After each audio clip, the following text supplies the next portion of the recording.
All right, now if you already have a lot of photos up on Shutterstock and you're looking to learn how to get more sales from those photos, then I've got a video for you and there's a link up here. This video is really meant for people who are new to Shutterstock and how to get started selling your photos online. If that's you, then you're in the right place. All right, before I get into getting started with Shutterstock, let's talk about what it is. Shutterstock is a company that markets and resells creative content like photos. So what you can do is you upload your photos to Shutterstock and you're giving them permission to sell those photos or resell those photos to stock buyers. When they sell one of those photos, they give you a cut of that sale. Now, how much money you'll make will be depending on how much the buyer pays for it, what type of license they get, as well as what type of contributor, what level you're at within the Shutterstock ecosystem.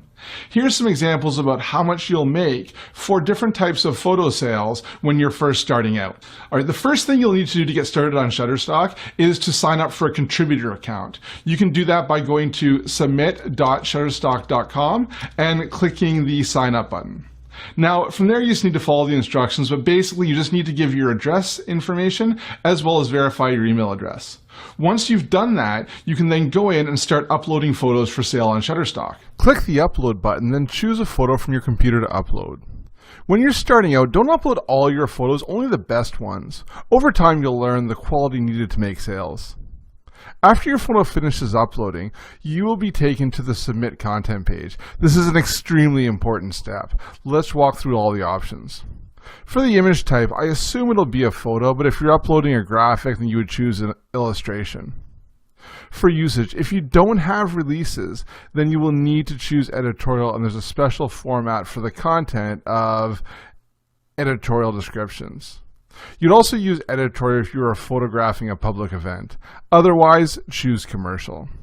For the description, it's really important to include keywords in the description because it's used in the search results. You can also choose up to 2 categories. I don't think they really matter that much anymore because they aren't really prominent in the filters, but they used to be required. Releases are really important. You can download release forms and they will need to be filled out by every model in your photos. All right, now the rule of law for releases is that every recognizable person in the photo needs to have a model release to sell it as a commercial stock photo. However, Shutterstock really takes this one step further, and they're going to require you to have a release for every single person in the photo. So take a look at this photo here. This is a photo of me, and I'm a silhouette in the photo, very small, not very recognizable, but Shutterstock's going to require me to have a model release to sell this photo commercially. So the rule is pretty simple here. If there's people in your photo and you want to sell that photo as stock commercially, you need to have a release signed by each person that's in that photo. Now, property releases aren't that straightforward. I'm going to read what it says here from Shutterstock. If your content will be licensed for commercial use, the image clip is taken on private property or is taken on public property but features distinctive private property, a property release is required. Now, the key word here in the definition is distinctive. Obviously, if you're on private property, you need to have a release to be able to show it, and you'll need to upload that release. But when you're on public property, it's a bit more of a gray area.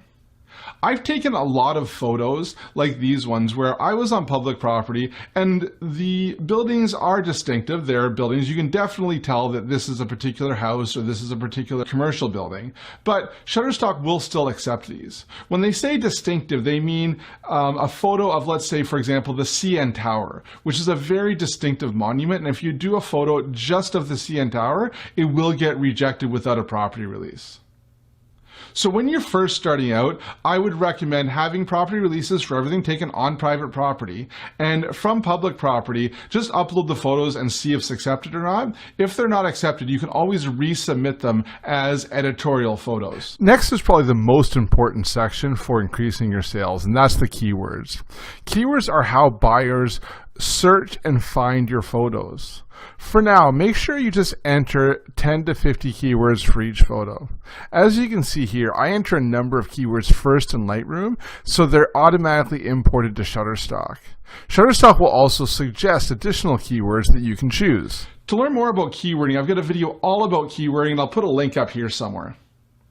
Now you're ready to submit your photo for review. Now what Shutterstock does is they will go through and they will review every photo before it gets accepted into the collection.